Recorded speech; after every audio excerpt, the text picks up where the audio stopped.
علیکم ورحمۃ اللہ وبرکاتہ۔ درود پاک پڑھنے اللہم صلی علی سیدنا و مولانا محمد طب القلوب و دوائها وعافیت الابدان و شفائها و نور الابصار و ضیائها وعلی آلہ وصحبہ وبارک وسلم صلاۃ و سلاما علیک یا رسول اللہ صلی اللہ علیہ وسلم۔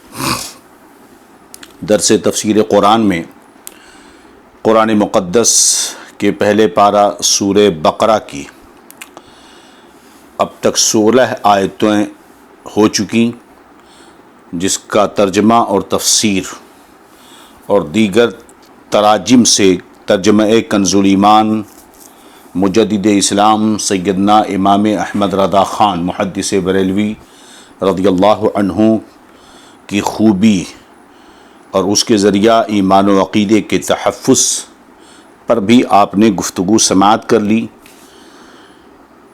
ہے نا، تو سمجھنے والے کے لیے اتنا کافی ہے۔ طوفان نوح لانے سے اے چشم فائدہ، دو اشک ہی بہت ہیں اگر کچھ اثر کریں۔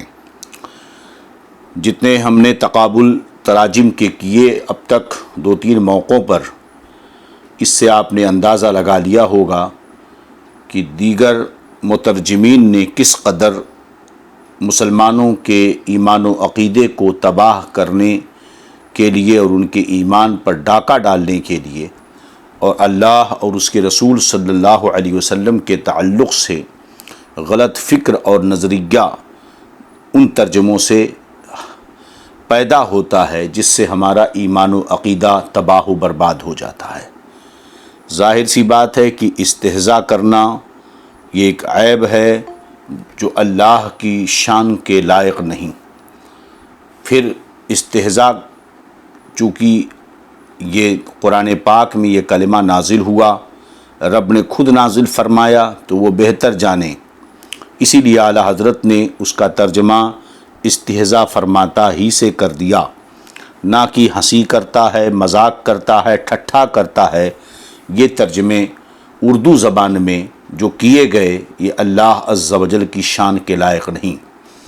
ایک عام شخص جو ترجمہ پڑھے گا اردو جاننے والا، جب یہ ترجمہ کرے گا کہ اللہ ان کے ساتھ مذاق کرتا ہے معاذ اللہ، اللہ ان کے ساتھ ہنسی کرتا ہے معاذ اللہ، اللہ ان کے ساتھ ٹھٹھا کرتا ہے معاذ اللہ، تو سوچئے اس کو عقیدہ کیا ملے گا کہ گویا کہ اللہ ہنسی مذاق کرتا ہے، اللہ ٹھٹھا کرتا ہے، اللہ کے لیے مذاق اڑانے کا لفظ بولا جا سکتا ہے، تو اپنی عام گفتگو میں بھی ایسی باتیں استعمال کرے گا، نتیجہ کیا ہوگا؟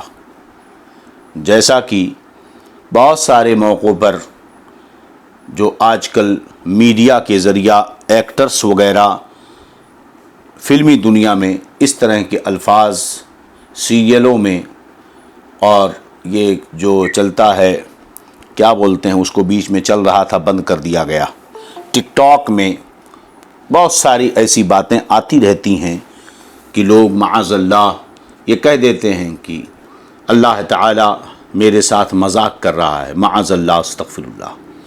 اتنا کہنے سے انسان کا ایمان عقیدہ تباہ و برباد ہو جاتا ہے۔ بظاہر وہ خوش ہے کہ میں مومن ہوں، مگر حقیقت میں اس کا ایمان تباہ و برباد ہو چکا ہے۔ اسی لیے ایسے لوگوں سے دور رہنا چاہیے، اور ہمیں یہ تعلیم دی گئی کہ ان لوگوں کی طرح ایمان لائیں جیسا کہ نبی کریم صلی اللہ علیہ وسلم کے اصحاب ایمان لائے، اور جو اس سے الگ ہوں ان سے اپنا راستہ موڑ لیا جائے، مضبوطی کے ساتھ صحابہ کرام کے نقش قدم پر چلا جائے۔ یہی وجہ ہے کہ منافقین اور کفار، مرتدین، یہود و نصارہ سے دور رہنے اور اللہ والوں کے راستے پر چلنے کی دعا کرنی چاہیے، اور اسی پر چلنے کی تعلیم دی گئی، جیسا کہ سورۃ الفاتحہ میں آپ نے یہ دعا سنی جو رب نے تعلیم فرمائی کہ بندوں دعا کرو اہدنا الصراط المستقیم، اے اللہ سیدھے راستے پر چلا، صراط الذین انعمت علیہم، ان لوگوں کا راستہ جن پر تو نے انعام کیا ہے، غیر المغضوب علیہم ولا الضالین، ان لوگوں کا راستہ نہیں جن پر تیرا غضب نازل ہوا، اور نہ ہی ان لوگوں کا راستہ جو گمراہ ہو چکے ہیں۔ تو پتہ یہ چلا کہ ہمیں گمراہوں کے راستے سے بچنے کی دعا کرنی چاہیے، جن پر اللہ کا غضب اترا ان کے راستوں سے بچنے کی دعا کرنی چاہیے، اور جن پر اللہ کا انعام ہوا ان کے راستے پر چلنا چاہیے اور اسی کی دعا کرنی چاہیے۔ چنانچہ قرآن مقدس میں دوسرے مقامات پر بھی اللہ رب العزت نے یہ تعلیم فرمائی۔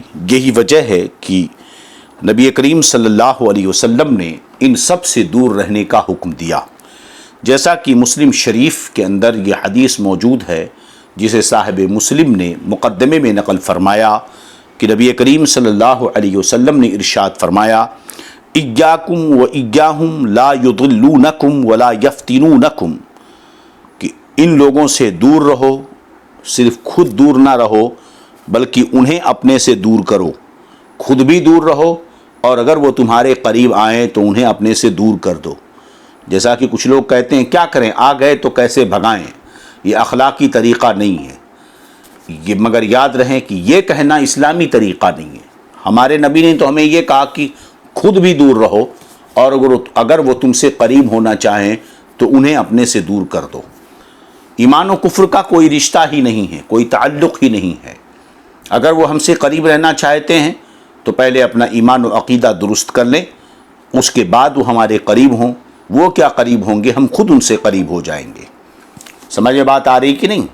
تو اس چیز کو ہمیشہ ذہن میں رکھیں کہ ارشاد ایاکم و ایاہم لا یضلونکم ولا یفتنونکم، ان سے دور رہو اور اپنے سے انہیں دور کرو، دونوں چیزیں۔ یہی سب سے بہتر اخلاق ہے کہ اگر کوئی گمراہ بدمذہب مرتد تم سے قریب ہونا چاہے، آئے قریب ملنے کے لیے تو اس سے دور کر دو۔ دور تو خود رہو لیکن اگر وہ آئے تو اسے اپنے سے دور کر دو۔ کیوں؟ کہ کہیں وہ تمہیں گمراہ نہ کر دیں، وہ تمہیں فتنے میں نہ ڈال دیں۔ تو نبی کریم صلی اللہ علیہ وسلم نے ہمیں یہی تعلیم عطا فرمائی ہے۔ اور قرآن مقدس میں سورہ آل عمران میں اللہ رب العزت ارشاد فرماتا ہے، یا ایھا الذین آمنوا لا تتخذوا بطانۃ من دون المؤمنین ولا یألونکم خبالا، اے ایمان والو غیروں کو اپنا رازدار نہ بناؤ، وہ تمہاری برائی میں کمی نہیں کریں گے، وہ تمہاری برائی میں کمی نہیں کریں گے۔ وَدُّوا مَا عَنِتُّمْ، وہ تو چاہتے ہیں کہ تم مشقت میں پڑ جاؤ۔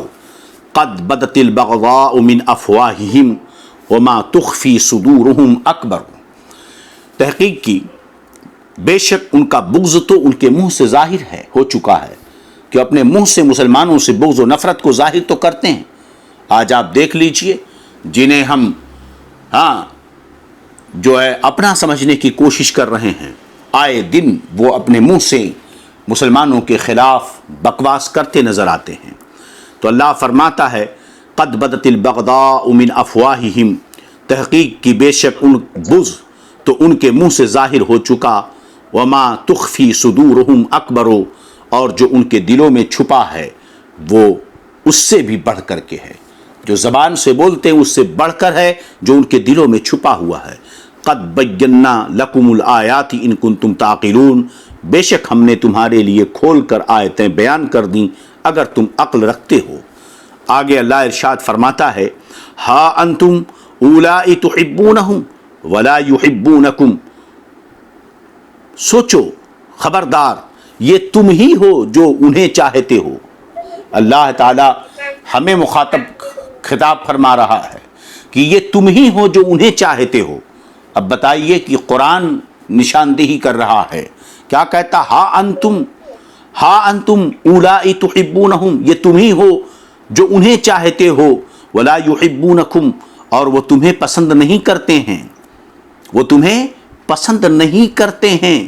وتؤمنون بالکتاب کلہ، حالانکہ تم تمام کتابوں پر ایمان رکھتے ہو۔ ہم کیا کہہ رہے ہیں؟ عیسائیوں سے ان کے کلچر کو اپنا رہے ہیں، ان سے ہماری دوستی، یہودیوں سے ہمارے تعلقات۔ آج عرب دنیا کی حالتیں دیکھ لیجئے، کہنے کے لیے وہ کلمہ پڑھتے ہیں، نماز پڑھتے ہیں، اسلامی اقدار کو لے کر چلتے ہیں، مگر مغربی دنیا آج مکمل طور پر اپنے لباس میں، اپنی فکر میں، اپنی عادت میں، اپنی اعتبار میں وہ یہود و نصارہ کی چال ڈھال میں ہیں۔ ان کے جسموں پر شاید برقع ہو مگر اس کے نیچے وہ پینٹ شرٹ ان کی لڑکیاں پہنتی ہیں۔ ان کے ہاں پردے کا کوئی خاص تصور نہیں ہے۔ آپ سوچ لیجئے کیا فرماتا ہے اللہ کہ حالانکہ تم پوری کتاب پر ایمان رکھتے، تمام کتابوں پر ایمان رکھتے ہو، سمجھ رہے ہیں، وَإِذَا لَقُوكُمْ قَالُوا آمَنَّا وَإِذَا خَلَوْا عَضُّوا عَلَيْكُمُ الْأَنَامِلَ مِنَ الْغَيْظِ، جب وہ تم سے ملتے ہیں تو کہتے ہیں ہم ایمان لا چکے ہیں، اور جب تنہائی میں ہوتے ہیں تو غصے کے مارے، جب وہ تنہائی میں ہوتے ہیں تو غصے کے مارے کیا کرتے ہیں؟ تم پر انگلیاں چباتے ہیں۔ آگے اللہ فرماتا ہے قُلْ مُوتُوا بِغَيْظِكُمْ، اے حبیب تم فرما دو اپنے غیظ میں مر جاؤ۔ ان اللہ علیم بذات الصدور، بے شک اللہ دلوں کی بات کو خوب جانتا ہے۔ ان تمسسکم حسنۃ تسؤہم، اگر تمہیں کوئی بھلائی پہنچے تو انہیں برا لگتا ہے۔ آج دیکھ لیں، اگر مسلمان ترقی کرنے لگے، اسلامی ملک ترقی کرنے لگے تو اپنی پوری طاقت وہ جھونک دیتے ہیں تاکہ وہ اسلامی ملک تباہ و برباد ہو جائے۔ کبھی مسلمانوں کو اور اسلامی مسلم ملکوں کو وہ ترقی یافتہ دیکھنا پسند نہیں کرتے ہیں۔ آگے اللہ فرماتا وَإِن تُصِبْكُمْ سَيِّئَةٌ يَفْرَحُوا بِهَا، اگر تمہیں کوئی برائی پہنچے تو اس پر وہ خوش ہوتے ہیں۔ وَإِن تَصْبِرُوا وَتَتَّقُوا لَا يَضُرُّكُمْ كَيْدُهُمْ شَيْئًا إِنَّ اللَّهَ بِمَا يَعْمَلُونَ مُحِيطٌ، اگر تم صبر کرو اور تقوی اختیار کرو تو ان کا مکر و فریب تمہارا کچھ نہیں بگاڑ سکے گا۔ اگر تم صبر کرو اور تقوی اختیار کرو، یاد رکھو صرف صبر نہیں، صبر کرو اور تقوی اختیار کرو۔ اللہ رب العزت نے یہ نہیں کہا کہ جو ہے اب احتجاج میں کھڑے ہو جاؤ، تقوی اختیار کرو۔ احتجاج میں کھڑا ہونا یہ تمہاری مدد کے لیے کافی نہیں ہوگا۔ صبر کرو تم اور تقوی اختیار کرو تو ان کا فریب تمہارا کچھ نہ بگاڑ سکے گا، کیونکہ جب تم تقوی اختیار کرو گے تو تمہاری مدد کے لیے آسمان سے فرشتے اتریں گے۔ بے شک اللہ ان کے تمام کاموں کو گھیرے ہوئے ہے۔ پتہ یہ چلا کہ ایسے لوگوں سے دور رہا جائے۔ خیر، اب آگے ان کے مکر و فریب کو یہاں پر بیان کیا گیا، جس پر ہم نے تفصیلی گفتگو کر دی ہے۔ اللہ رب العزت ہم سب کو منافقین، صلح کلیوں، مرتدین، وہابیہ دیابنا سے اور سب کے مکر و قید سے، ان کے ظلم و جبر سے، قید و چال سے ہم سب کو محفوظ فرمائے۔ اللہ تعالی ہمیں ان سے بچنے اور ان سے دور رہنے کی توفیق عطا فرمائے۔ آگے اللہ رب العزت ان کی مثال، ان کی صفت بیان کر رہا ہے۔ ارشاد فرماتا ہے اعوذ باللہ من الشیطان الرجیم، بسم اللہ الرحمن الرحیم، مثلهم كمثل الذي استوقد نارا فلما اضاءت ما حوله ذهب الله بنورهم وتركهم في ظلمات لا يبصرون صم بكم عمي فهم لا يرجعون او كصيب من السماء فيه ظلمات ورعد وبرق يجعلون أصابعهم في آذانهم من الصواعق حذر الموت والله محيط بالكافرين يكاد البرق يخطف أبصارهم كلما أضاء لهم مشوا فيه وإذا أظلم عليهم قاموا ولو شاء الله لذهب بسمعهم وأبصارهم ان اللہ علی کل شیء قدیر۔ اللہ رب العزت ارشاد فرماتا ہے او کصیب، ارشاد فرماتا ہے مثلہم کمثل الذی استوقد نارا، مثلہم ان کی مثال، ان کی کہاوت، کمثل الذی اس کی طرح ہیں، استوقد نارا جس نے آگ روشن کی، فلما اضاءت ما حولہ، فلما اضاءت جب اس نے روشن کر دیا، ما حولہ اپنے آس پاس کی چیزوں کو، ذہب اللہ بنورہم اللہ ان کا نور لے گیا، وترکہم فی ظلمات لا یبصرون اور انہیں اندھیروں میں چھوڑ دیا کہ کچھ نہیں سوجھتا ہے، سمن بہرے، بکمن گنگے، عمیون اندھے، فہم لا یرجعون تو وہ پھر آنے والے نہیں ہیں۔ او کصیب من السماء فیہ ظلمات ورعد وبرق، او کصیب بم، اور ان کی کہاوت یا ایسے ہے جیسے آسمان سے اترتا پانی، او کصیب من السماء یا جیسے آسمان سے اترتا پانی، فیہ ظلمات کہ اس میں اندھیریاں ہیں، ورعد اور گرج ہے، وبرق اور چمک ہے، یجعلون اصابعہم اپنے کانوں میں انگلیاں، یجعلون اصابعہم فی آذانہم، اپنے کانوں میں انگلیاں ٹھونس رہے ہیں، من الصواعق، کڑک کے سبب، حضر الموت، موت کے ڈر سے، واللہ محیط بالکافرین، اور اللہ کافروں کو گھیرے ہوئے ہے۔ یکاد البرق یخطف ابصارہم، یکاد البرق، بجلی یوں معلوم ہوتی ہے، یخطف، اچک لے گی ان کی نگاہوں کو، ابصارہم، ان کی نگاہوں کو، کلما اضاء لہم، جب کچھ چمک ہوئی، مشوا فیہ، اس میں چلنے لگے، وَإِذَا أَظْلَمَ عَلَيْهِمْ، اور جب اندھیرا ہوا، قاموا، کھڑے رہ گئے، وَلَوْ شَاءَ اللَّهُ لَذَهَبَ بِسَمْعِهِمْ، وَلَوْ شَاءَ اللَّهُ، اور اللہ چاہتا، لَذَهَبَ بِسَمْعِهِمْ، تو ان کے کان، وَأَبْصَارِهِمْ، اور ان کی آنکھیں لے جاتا، ان اللہ علی کل شیء قدیر، بے شک اللہ رب العزت ہر شے پر قادر ہے۔ اب یہاں پر اللہ رب العزت ارشاد ان کی مثال دیتے ہوئے کیا فرماتا؟ مثلہم، اب اس کے معنی صفت کے بھی آتے ہیں، تو ہوا کہ ان کی صفت کمثل الذی استوقد نارا، اس کی طرح ہے جس نے آگ روشن کی، اس کی طرح ہے جس نے آگ روشن کی۔ اب آپ سوچیں کہ ایک شخص مسافر ہے، رات کی تاریکی ہے، اس نے روشنی کی، اس نے کیا کیا؟ روشنی کیا۔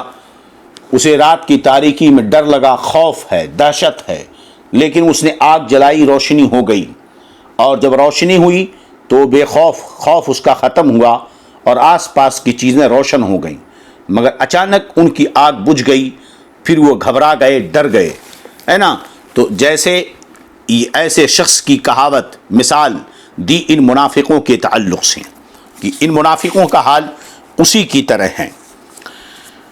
دیکھیے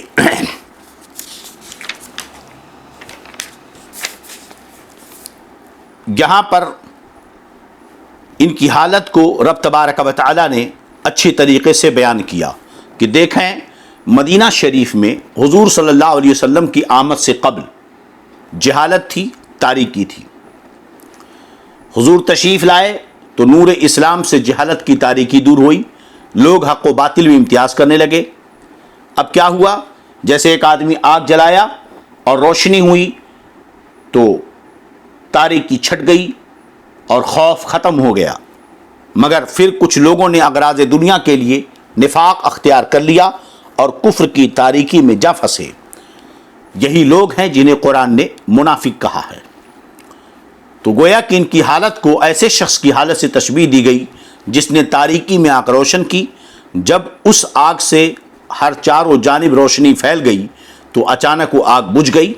اب آگ روشن کرنے والا شخص تاریکی میں گر گیا اور اسے کچھ نظر نہیں آیا، جس سے اس کی گھبراہٹ بڑھی، جس کو اللہ نے فرمایا ان کی مثال ان لوگوں اس کی طرح ہے جس نے آگ روشن کی، جب آس پاس روشن ہوا تو خوش تو ہوا، لیکن اللہ ان کے نور کو لے گیا، ان کی آگ بجھ گئی اور انہیں تاریکیوں میں چھوڑ دیا۔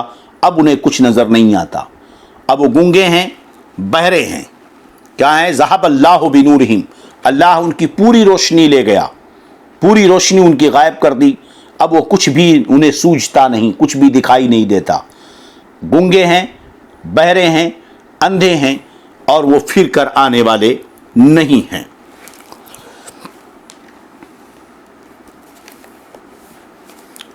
یہاں پر اللہ رب العزت نے منافقین کی یہ مثال جو ہے عطا فرمائی کہ دیکھیے یہ منافقین کو، کہ جیسے کوئی شخص ہو، کچھ ہدایت ہو، اس پر قدرت ہو، اور پھر اس کو وہ شخص ضائع کر دے، کہ اللہ کے رسول نے ہدایت دی، قدرت دیا، اور اس کو اس نے زائد کر دیا، زائل کر دیا، اور ابدی دولت جو ہمیشہ رہنے والی ہے، روشنی تو بجھ گئی، یا ابدی نور تھا انہیں ملنے والا، اس کو انہوں نے حاصل نہیں کیا، تو ان کا مال کیا ہوا؟